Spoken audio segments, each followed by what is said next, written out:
இல்ல சார், இதெல்லாம் பிளானிங். என்னோட சித்தப்பாக்கு இன்னும் கல்யாணம் ஆகல. ஃபேமிலில பாத்தீங்கன்னா என்னோட சித்தப்பாக்கு இன்னும் கல்யாணம் ஆகல. என் தங்கச்சிக்கு கல்யாணம் ஆகி புள்ள இருக்கு. பிஸ்னஸ் பண்ணுற மாப்பிள்ளைக்கு பொண்ணே தர மாட்டாங்க. பிசினஸ் பண்ற மாப்பிள்ளைக்கு மார்க்கெட்ல வேல்யூ இல்ல. அந்த ப்ளூ கலர் சேலத்த மாப்பிள்ளைக்கு முன்னாடி லவ் இருக்கான்னு நாங்க வெரிஃபை பண்ணுவோம். அதாவது அவங்க விசாரிக்கிறதாம். இதே கல்யாணத்துக்கு முன்னாடி மாப்பிள்ளை பண்ணா சந்தேகப்படுறான், உனக்கு பொண்ணு கொடுக்க கூடாதுன்னு முடிவு பண்றது அந்த ஃபேமிலி தான். இப்போ நான் பிஹெச்டி பண்ணிட்டு இருக்கேன். எனக்குமே வீட்ல மாப்பிள்ளை பார்த்துட்டு இருக்காங்க. I'm 30 now. பொண்ணு 12 டிகிரி அட்வொகேட்டா திமிரு பிடிச்சவளா இருப்பா. பையன் யோசிக்கிறது ஒரு பக்கம், பையனோட அப்பா அம்மா இதை அசியூம் பண்ணிக்கிறாங்க. எப்படி ஆகுதுன்னா பொண்ணு நில்லுனா நிக்கணும், உட்காரனா உட்காரணும். 12 டிகிரி வாங்கினான்னா 15 டிகிரி வாங்கினான்னா அவங்க பிஹெச்டி முடிச்சுட்டு ஏஜ் பாரானோன்னா சிங்கிள் டிகிரியாக இருந்தாலும் சரி, படிக்காதவனாக இருந்தாலும் சரி, அப்போ தான் அது அந்த பொண்ணுங்க வர்றாங்களே தவிர அதுக்கு முன்னாடி வர்றதே இல்லை.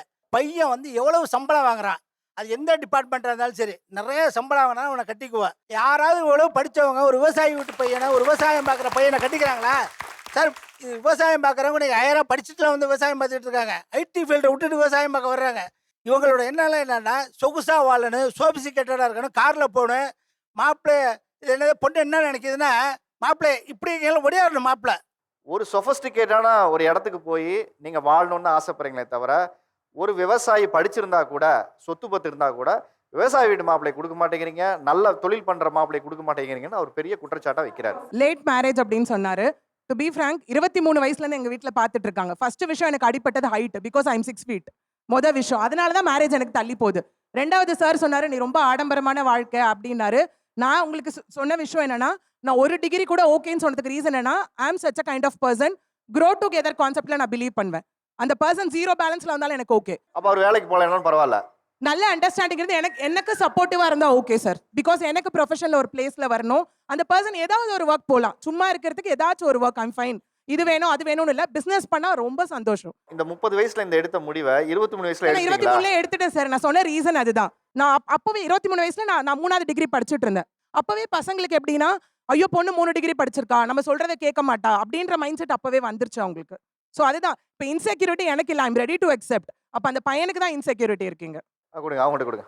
ஏஜ் ஆனதுக்கு அப்புறம் அவங்க எக்ஸ்பெக்டேஷன்ஸ் வந்து கம்மியா வச்சுக்கிறாங்க அப்படின்றாங்க. இப்போ எனக்கு ஏஜ் 25 தான். என்னோட எக்ஸ்பெக்டேஷன் என்னன்னா, உண்மையை சொல்லணும்.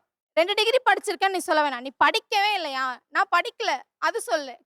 மணி doesn't matter, age doesn't matter, education doesn't matter, character matters, priority matters. ஒரு 10,000 ரூபாய் என் கையில கொடுத்து உனக்கு வேணும்ன்றதை நீ வாங்கிக்கோன்னு சொல்ற பையன் எனக்கு வேணவே வேணாம். 2000 ரூபாய் இருக்கு, நான் உன்னை கூட்டிட்டு போய் உனக்கு ஒரே ஒரு ட்ரெஸ் வாங்கி தரேன்னு சொல்லணும். இல்ல அவன் செலக்ட் பண்ணி எனக்கு எடுத்துட்டு வந்து கொடுக்கணும்.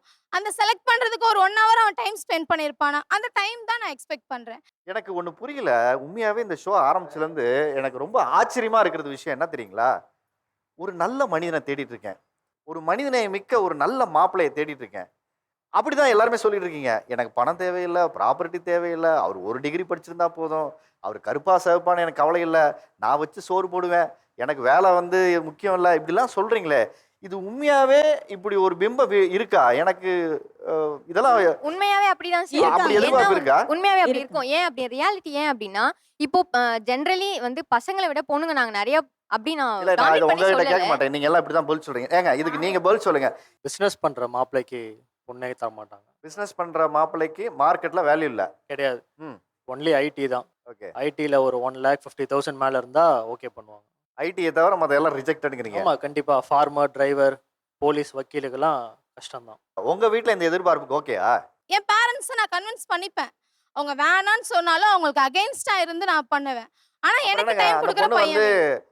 ரொம்ப யதார்த்தமா சொல்றாங்க. நான் இன்னைக்கு இருக்கிற பிராக்டிகல் சுச்சுவேஷன் அக்செப்ட் பண்ணிட்டு தாங்க நான் ரெடியா இருக்கேன்னு சொல்றாங்க. சொல்லுங்க. இல்ல, அந்த மேம் சொன்னாங்க, அந்த மேம் சொன்னாங்க 1 டிகிரி முடிச்சிருந்தா போதும்னு. இங்க 2-3 பேர் 1 டிகிரி முடிச்சிருக்கோம் மேடம். இந்த மேல உட்காந்துருக்க ஒரு டிகிரி முடிச்சிட்டாரு, இவர் பிஎல் முடிச்சிட்டாரு. இங்க 4-5 பேர் 2 டிகிரி எல்லாம் முடிச்சிருக்கோம், பொண்ணு கிடைக்கல மேடம். அப்புறம் வந்து எங்க ஆன்ட்டி சொன்னாங்க, அந்த ப்ளூ கலர் சேலத்த மாப்பிள்ளைக்கு முன்னாடி லவ் இருக்கான்னு நாங்க வெரிஃபை பண்ணுவோம். அதாவது அவங்க விசாரிக்கிறதாம். இதே கல்யாணத்துக்கு முன்னாடி மாப்பிள்ளை பண்ணா சந்தேகப்படுறான், உனக்கு பொண்ணு கொடுக்க கூடாதுன்னு முடிவு பண்றது அந்த ஃபேமிலி தான். நீங்க பண்ணா அது வெரிஃபிகேஷன், சரி. நாங்க பண்ணா அது சந்தேகிகேஷன். அந்த சந்தேகிகேஷன் ஏன் வருதுங்கிறாரு. சார், வெரிஃபிகேஷனே பண்ணக்கூடாது. நீங்க என்ன செஞ்சாலும் ஓகேன்னு நாங்க பொண்ணு கொடுத்துடணுமா? இல்ல, வெரிஃபிகேஷன் நல்லபடியா நீங்க பண்ணுங்க. தம்பி, உங்க பொண்ணை கொடுங்க, தம்பி, கண் கலங்காம பாத்துக்கிறோம் தான் நீங்க சொல்றேன். எல்லாருமே சொல்றீங்க 38 35 வயசுலதான் நீங்க வந்து கல்யாணமே பண்ணிக்கிறீங்க. அவர் தெரிஞ்சுதாங்க அத்தைன்னு கூப்பிடுறாரு. இந்தியர் அனைவரும் என் உடன் பிறந்தவர்கள். அந்த அத்தை வந்து எங்க அப்பாவோட உடன் பிறந்த தங்கச்சி மாதிரி, அப்ப எனக்கு அத்தை மாதிரி, அத்தைன்னா அத்தையோட பொண்ணு முறப்பொண்ணு, அப்படி ஒரு இதுல கொண்டு வர அவ்வளவுதான். Very good very good. என் பொண்ணை கட்டி கொடுத்த ஒரு பேரே இருக்கு தம்பி. போங்க போங்க. இல்லத்த, அவர் அதை சொல்லல. அவர் என்ன சொல்ல வராருன்னா, அத்தை, உங்க கஸ்டடியில நிறைய பொண்ணுங்கள் லிஸ்ட் இருக்கு போல இருக்கு. ஏன்னா நீங்க சொன்னாதான் நிறைய பேர் பொண்ணே கொடுப்பாங்கன்னு நினைக்கிறாரு. அதனாலதான் ஒரு அன்புல கேட்டு வைக்கிறாரு. நாளைக்கு ஒரு வேலை உங்க மூலியமா அவருக்கு ஒரு பொண்ணு கிடைச்சு. தம்பி இருக்கட்டும். உங்க தான் அனுப்பிச்சு வைங்க. பாத்துக்கிறோம். கண்டிப்பா அந்த போறதுக்கு முன்னாடி அனுப்பிச்சு விட்டுறேன்.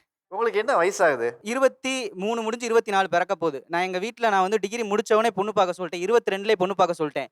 இன்னும் கிடைக்கல. இப்போ இந்த மாதிரி இப்போ அந்த அங்க மேல இருக்கவங்க சொன்னாங்க, எதுவும் வேணாம் எனக்கு போதும், எனக்கு போதும்னாங்க. ஆக்சுவலா அவங்க மாதிரி ஆட்கள்லாம் இப்போ என்ன சொல்றாங்கன்னா, என்னோட பர்சனல் எக்ஸ்பீரியன்ஸு 23ல இருந்து 25க்குள்ள இருக்க பையனா இருந்தா அவன் மாப்பிள்ளை, 25ல இருந்து 27 இருந்தா அவன் அங்கிள், 27ல இருந்து 30க்குள்ள இருந்தா அவன் பூமர் அங்கிள்ன்றாங்க. நான் இப்போ தேடினாதான் நான் பூமர் அங்கிள்ல கல்யாணம் பண்ண முடியும். அதனாலதான் நான் இப்போ தேட ஆரம்பிச்சு இங்க வந்து உட்காந்துருக்கேன். என்ன படிச்சிருக்கீங்க? நான் பிஎஸ்சி நர்சிங் முடிச்சிருக்கேன். பிஜியில் வந்து எம்எஸ்சி நர்சிங் மெடிக்கல் சர்ஜிக்கல் பண்ண போறேன். பண்ண போறீங்க? ஆமாம். இப்போ பண்ணிட்டு இருக்கும் போதே பார்ட் டைமாக நைட்டு ஒர்க் பண்ணுறேன். எவ்வளவு சம்பாதிக்கிறீங்க?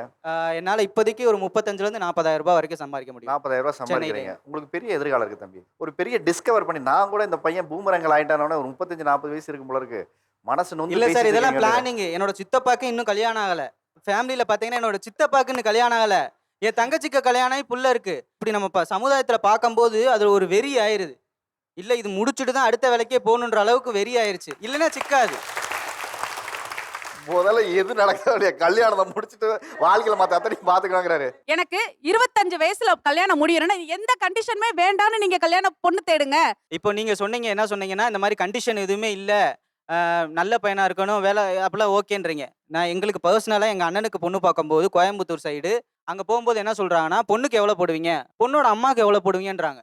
உண்மை நடக்கிறது, ரியாலிட்டி. அந்த கல்யாணமே நின்று போச்சு. நான் இதே தான் கேட்குறேன். பொண்ணு வீட்டு சைடு மட்டும்தான் வந்து நகை போடணுமா அப்படின்னு நான் கேட்குறேன். இது வந்து ஃபர்ஸ்ட்ல இருந்தே ஏன் இப்படி இருக்கு, அதுதான் எனக்கு இதைத்தான் புரியல. அந்த பொண்ணு வீட்லையும் கேட்டாங்க சார். இதைத்தான் நான் இப்போ சொன்னேன். இல்ல, அதான் அவர் என்ன கேட்கிறாரு, பொண்ணு வீட்டுல நகை போடணுமாங்கிற கேட்ட காலம் போய் பொண்ணோட அம்மாவுக்கு நகை போடுங்க காலம் மாறிடுச்சு அப்படின்னு சொல்றாரு. அதுக்கு உங்ககிட்ட என்ன பதில் இருக்குன்னு கேட்கிறாரு. கடந்த கால நூற்றாண்டுகளை பார்த்தீங்கன்னாக்கா, மாப்பிள்ளை வீட்டார் பெண் வீட்டாருக்கு வந்து பொண்ணும் பொருளும் கொடுத்துதான் எங்க வீட்டுல இருந்து பொண்ணை எடுத்துன்னு போனாங்க. அந்த காலம் மீண்டும் இப்போ வந்து திரும்பி வந்து கொண்டு இருக்கிறது. அதனால நீங்க வந்து கடைசியில் கொடுத்தே தான் ஆகணும். அந்த தம்பி வந்து எங்களுக்கு கொடுத்தே தான் ஆகணும். உங்களுக்கு பொண்ணு இருக்காங்களா? இருக்காங்க சார். எத்தனை பொண்ணுங்க? ஒரே பொண்ணு சார். எவ்வளவு கேட்கலாம்னு நினைச்சிருக்கீங்க? வசதியை பொறுத்து இப்போ தான் ஒவ்வொன்றா சொல்லிங்கிறாங்க. ஒரு 50 100. இது யாருக்கு, உங்களுக்கா உங்க மனைவிக்கா? சார் எங்க பொண்ணுக்கு சார். பொண்ணுக்கு திருப்பி ஆமா சார். கேட்கறீங்களா? பொண்ணோட அம்மாவுக்கு எவ்வளவு போடுவீங்கன்னு கேட்டுருக்காரு. அதை பத்தி கேட்டுட்டு சார் இருக்கேன். அம்மாவுக்கு போறது வந்து அவருக்கு மாமியார் சேர்த்து, மச்சான் மாமியார் சேர்த்து வந்து யார் சார் வேணான்றாங்க? அங்க ஒரு 50 போட்டோம், அங்க ஒரு 10 போடட்டுமே. இல்லை மாமா சொன்ன மாதிரி அது தப்பே கிடையாது. நம்ம மாமியார், நம்ம மாமனார், ஏன் மச்சினிச்சு, ஏன் கொழுந்தனுக்கு போகிறதுல தப்பு என்ன இருக்குது? அது ஒரு தப்பு கிடையாது. ஆனால் அது கல்யாணத்துக்கு அப்புறம், கல்யாணத்துக்கு முன்னாடி கேட்குறதே தப்புன்னு தான் நாங்கள் சொல்கிறோம். தம்பி, நீ வந்ததுலேருந்து மாமா மச்சான் கேமிச்சு நடுவில் நான் கல்யாண மாலைக்கு நடுவில் நடந்து ஒரு விவாத நிகழ்ச்சிக்கு இந்த மாப்பிள்ளை உங்களுக்கு பிடித்திருக்கிறதா, இந்த பொண்ணு ஓகேயா, அந்த குடும்பம் உங்களுக்கு ஓகேயான்னு கேட்குற நிலைமைக்கு வந்துடும் போல இருக்க. இல்லை, உங்களோட புண்ணியத்தில் நடந்ததான் சந்தோஷம்.